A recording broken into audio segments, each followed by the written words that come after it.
રાધે રાધે રાધે કૃપા ગૌસેવા ધામમાં આપ સૌનું સ્વાગત છે. આપ સૌને રાધે રાધે. જીવનમાં ક્યારે બોલેલા શબ્દ પાછા આવતા નથી એવું કહીએ છીએ આપણે. સાચી વાત છે, બિલકુલ સાચી વાત છે.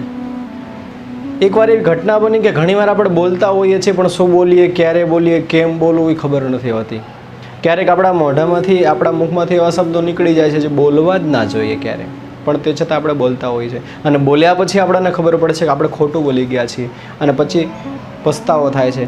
પણ એ સમયે આપણી પાસે સમય નથી હોતો એ શબ્દોને પાછા લેવાનો કે પાછા ખેંચી શકીએ. બધું જ માણસ પાછું ખેંચી શકે પણ પોતાના શબ્દો ક્યારે પાછા ખેંચી શકતો નથી. સમય જેમ વ્યતીત થાય એમ એના શબ્દો પણ તીરની જેમ લાગતા જાય માણસને. એક સંત મહાત્મા બેઠા હતા સમાધિમાં.